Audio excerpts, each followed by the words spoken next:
So most people will be familiar with the phrase that came out in about 2018, public money for public goods.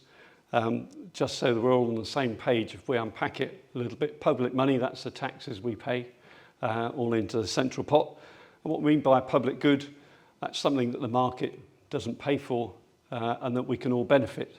So something like water quality is a good public good. We all benefit from clean water, but the market doesn't pay for that at the checkout. And it's a mantra, I would suggest, because it's been much repeated, become a sort of doctrine, and it underpinned that huge change in policy. So we had a new dawn about 2018 when it was launched. And the idea was that rather than we were going to shift our payments, which we receive, or land managers were receiving under Common Agricultural Policy, from an entitlement system where if you own the land, you receive the money pretty much, to something where you base it around actions.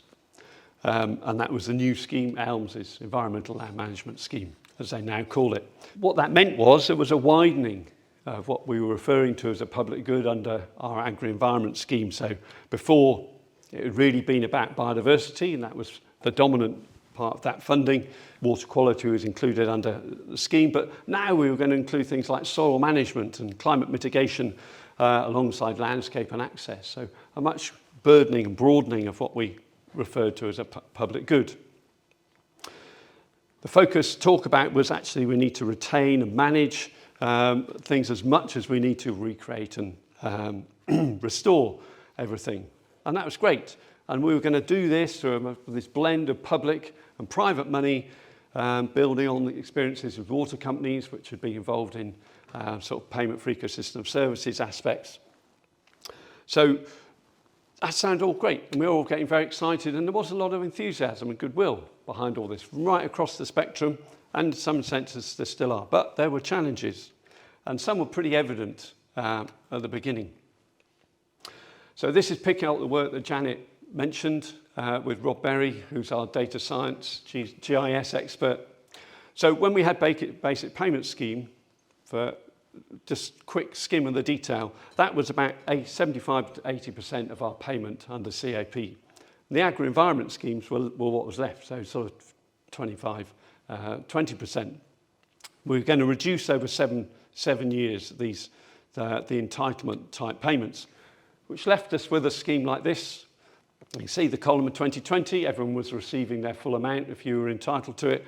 And then you had a sort of phased reduction through to, as far as we can tell, 2024. The columns on your right are my guesstimates, but that's my guessing of drawing a straight line from 50 to 0 or 75 to 0. It's not too difficult even for my stretch. To do that, they haven't said that's going to happen, but we know in 2028 there won't be anything. And so the calculations that we did for that, what Rob was able to do on publicly available data, you can estimate what sort of figures you're talking about. So in Devon alone, that's £99 million in a year they're receiving in basic payment scheme.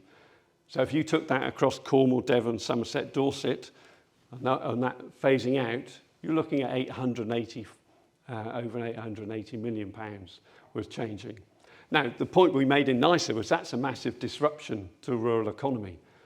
I'm not a big fan of BPS and what it was in trying to do, but you're looking at that disruption and that disturbance for those farm businesses, but for the wider rural economy. What I think the challenge was, it was fairly evident at the outset, is if you were going to shift agri-environment schemes from 20%, 400 million a year, to 100%, 2.4 billion, then you've got a massive challenge in actually getting that money out of the door when that's scaling up, just broadening the scheme itself. They also talked about a just transition. You've got a very diverse land management sector. You're looking at livestock to arable, looking at upland to lowland, you're looking from large landowners to small tenant, council holdings, and now you've got forestry, and that's just agriculture. You've got forestry in the mix. About 5 to 10% of agri-environment schemes are conservation organisations. So very diverse sector in the sense that you're dealing with. That's a major. And this issue of private finance, well, best will in the world, we haven't really moved very far in the last 5 years in terms of how that's going to happen, incorporating. So at the moment, you have them working in parallel, effectively, and all of the risk is on the land manager in the middle. So you receive your state payments and you take your risk that your public payments, your private payments aren't going to double fund the work sense that you're doing. So you take the risk-free relationships. It's a bit of a one-to-one. So you can have a large private company that will work with a large private state landowner. And you may not need to involve public money at all in that sort of relationship. That's not quite what we were thinking when we were talking about just transition. So that's a very quick introduction, but I want to focus on 3 areas where we've been working in the CCRI about how this public goods has added to that complication. So the first of those is that public goods we've talked about are often shared within landscapes. By increasing that breadth, you've increased the challenge about how you're going to resolve that within landscapes. So, for example, payment rates for recreating habitats are high, have higher costs. So not surprisingly, people receive higher payments. But that agreement, often of 5, maybe 10 years, comes to an end. And what happens? Well, some work we did with some long-standing colleagues of ours and land use consultants and environment systems, when you looked at arable reversion payments, in a third of those agreements, they didn't renew. So Natural England said, well, think about this. Well, basically, all we've done is rent those outcomes for 10 years. And that wasn't really what we were anticipating doing.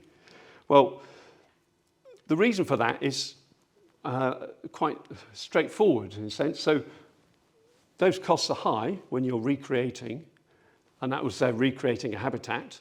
So it was an arable field. They put in a species-rich grassland.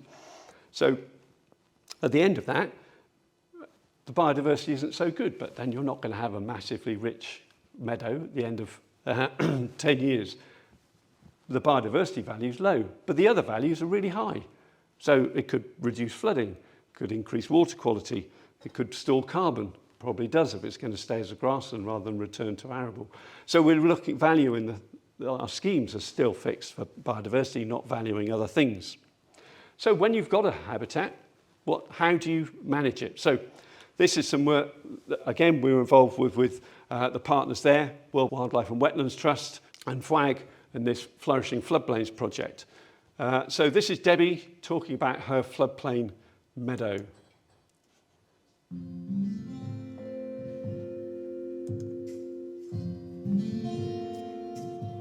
So our farm is in Gloucestershire, in Severn Vale. We've got about 950 acres here. A mixture of arable and permanent pasture, with some of them floodplain meadows. So when the floods would peak about 2 weeks ago, we had 350 acres underwater. Some of the meadows are in high level scheme for species rich or overwintering waders. And then other meadows are just permanent pasture that we just farm low inputs but aren't in any specific schemes. So the meadows that we're at here, by Coombe Hill Nature Reserve, about 120 acres here, the majority goes underwater. We take a hay cut for these, so they'll have nothing done to them. They have no fertiliser, no sprays, nothing. And they take a hay cut in the end of June, beginning of July. Then we will move cattle down here and aftermath graze the cattle on the fields until the autumn, and then they come up through the autumn. We've noticed that if we take hay from more kind of ryegrass, higher intensity fields compared to this hay, put 2 bales out for cows, they'll eat all the hay from here before they'll touch the other hay. So on the floodplain, I've tried different ways of grazing. One of the things I do when I make hay is I always leave a strip down the middle of every field, kind of a lower width. I kind of feel that if you're cutting a whole field for hay, you're just making a desert. So I leave a sanctuary. So other fields that are in the floodplain, I've got other regimes in. So I've got planted what I call a wetland herbal mix, which is grasses that will cope with being flooded and also have some herbs and stuff in there. And this year I did a trial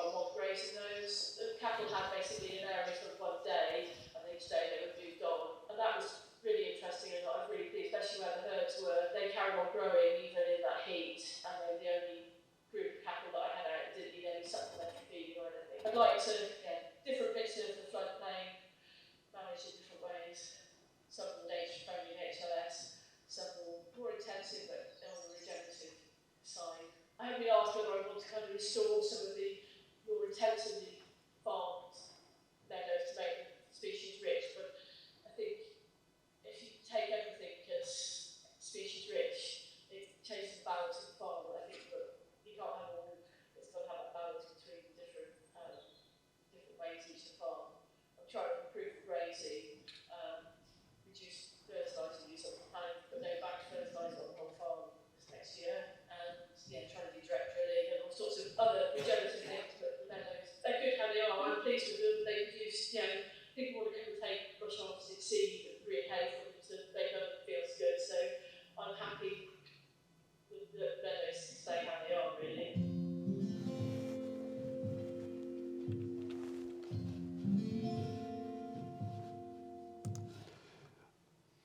So what you get from a sense of listening to Debbie is a real sense of innovation, sense of trying different things each year. Sorry, Honor, meant to credit you for quite involved in that part of the project. Honor's the one with the camera pointing at you occasionally. So what we were trying to do here was that the Floodplain Partnership wanted some farmer-friendly videos. So we held a workshop with a larger group of farmers to design what should be in those videos. So in a sense that the farmers designed these, and then we went to 4 farms. The fact sheets are out on the farm. They use their own fact sheets because they've got Airbnbs, etc., and they want people to know in a sense what they're doing. So those farms themselves are using that, and the sense that we can share this around what floodplains are doing. You get a sense there. There was a lot of water on those pictures, and so we're really farming in quite difficult circumstances. They're well aware of what their benefits are. Some of them have tested their soils. Their soil organic matter is somewhere between 17 and 25%, which for any farmers in here will go, whoa, that's quite good. So they're storing a lot of carbon. They're doing a lot of innovation. They're trying to go without bagged fertiliser. That'd be great for meeting our net zero target. So there's a lot of innovation, sensible. So what we're thinking here is someone who values retained habitats. Actually, society needs as many farmers as possible to be at that point, and critically, stay there. So there's no point reaching these points. All this restoring, recreating, yes, but those who are already there need to stay there, and those who are on that route need to keep going on that route. And so that's what we mean by this collective public goods. So that video, you saw a blend of biodiversity, carbon storage, landscape, culture, access, and all of those things are important, should be so embraced within that mantra. So the second area we'll look at is public goods are often shared across landscapes, and that too has these complications. So logically, and since this is with a good thing, we're moving to longer agreements within ELM. So landscape recovery, one of the top of the 3 schemes, is looking at sort of 30-year, 25, 30-year agreements. Absolutely makes sense. A lot of things come into play when you look at that. So 25, 30 years is about a generation. Farms tend to think long-term, farming businesses. So you then, within these agreements, if you're looking across landscapes, you're looking at multiple interests and land ownership and public goods within the same space over a long period of time. And this was a really interesting piece of work Lucy and Charlotte are involved with as a test and trial with Hannah, who's here at the back, from Stratton Parker. So what does a long-term agreement look like in landscape recovery in an area where you have multiple ownership and multiple interests? And this was our infographic. There's a large version out on the back there. Clarity, obviously absolutely critical. And we're lacking a bit of that at the moment. So conservation covenants mentioned in the Environment Act that was passed 2021, still not got the detail about this, and it's quite likely this will be a core part of these long-term agreements. Conservation covenants have been used, but for you not to do things. National Trust use them quite a bit to say what you can't do. Actually, in this instance, we're trying to use them to say what you can do. In a positive sense. I've already mentioned about blended finance. in a sense. So really difficult, actually, to mix in private and public. It can't be in parallel because they too need to interact. Can you stack them? In a sense, well, maybe. So that floodplain that we were looking at, well, okay, so public will pay for some bits, private will pay for others, and you sort of add that one. Can you zone them? No one, that didn't go down very well. Can you time scale them so that public pay at the beginning and private begins to take over? Well, not surprisingly, private aren't very keen on that one because they can see themselves picking up the bill. And if you're a water company, you only want to pay for the water bits. Biodiversity is nice, but it's not in your business interest. So there's some real struggles there. Tax implications, that's out for consultation, and we await to see what the outcome is on that one. So other barriers that we came across was that this actually operational timescales can be really difficult. Water companies, I keep mentioning because I've done a bit more work with them, but they work on a 5-year program. They have an APM, which I can never remember what it stands for, but they're very difficult for them to talk about a budget in year 6 because they don't know what that looks like. They can't promise something that they can't secure. So that's difficult for them. They like the idea of 30 years, but it's very difficult for them to put it on. So overall, you're left with this sense that whilst they have 3 key areas within these agreements, you need to have a 3 distinct but interlinked. And we know this because this is the model that works on areas of common land where you have some similar approach. You have management, which is day-to-day. You have finance, as an agreement on who has what money and when, very firmly sorted. And crucially, you have governance. You need to determine how decisions are made. And that third one is often one that's overlooked. Central to all of it is trust. Absolutely core to all of it is trust. If you haven't got trust at the centre, then you're really on an uphill. You need an agreed vision. You're engaging openly at the start. And every agreement will be bespoke. So you don't have a blueprint that you can scan around in the way you do with other environment. So talking with these people, absolutely keen to be ambitious. They know the issues. They read the headlines. They see it every day. And it's very evident from our workshops. They want to take time and they are happy to take, but there's significant risks on all sides. The third and final one I wanted to touch on is that public goods can bring society and nature together. It's very evident, some research we did looking at climate change, a whole group of us looked at the impact of farmers and land managers and how aware they were to extreme weather. They're very aware about the impacts of extreme weather. They're members of society too, remember, and they can see that the impact that it's having on their farms. So visible changes in biodiversity as well as impact of heat, water, etc., and weather events.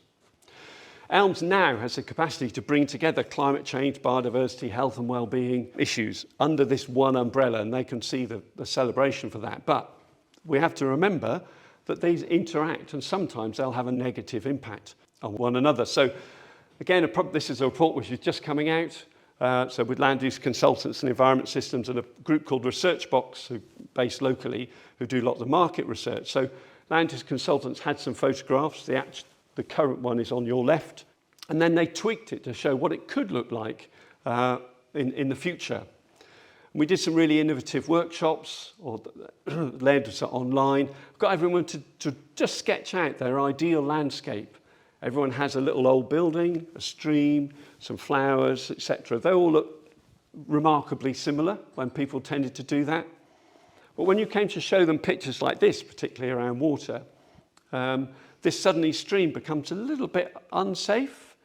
So people they are going, oh, I'm not quite sure where the edge is.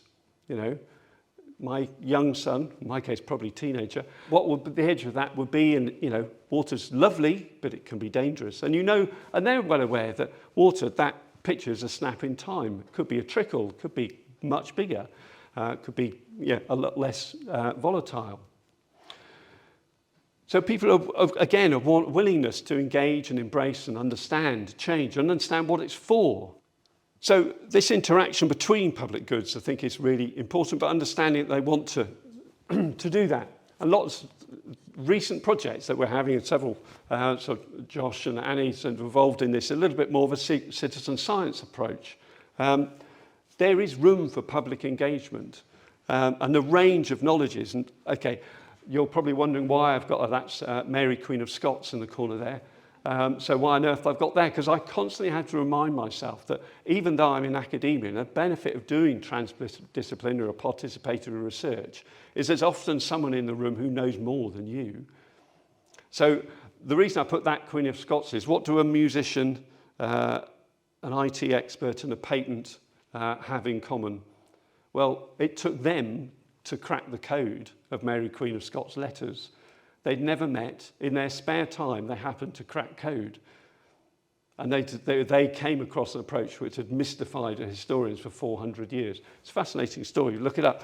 But the notion that whenever we do this participatory research, we're just part of the solution, part of that expert. And so we're involved recently with landowners and looking at citizen science projects, looking at hedges.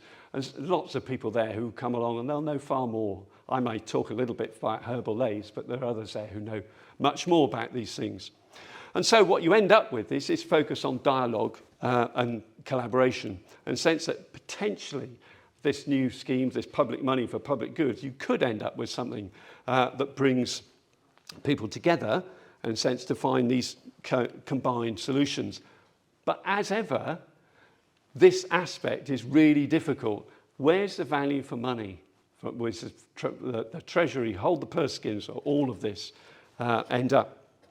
So I'm going to finish there, but what I end up with saying is it's much more difficult to deliver than it is to say, and that's true of so many mantras that they come up with, but it is achievable. The next steps, if you want to, areas where we're looking at is trying to convince the Treasury that it's value for money. So what, in one case, what's the payments and the funding mechanisms we can attach to this? And how, I'm fascinated though, things like those landscape recovery projects, how do they're coalitions as much as they are partnerships of people who've never worked together, working together. How do they function, and what's the most effective bit? Okay, thank you.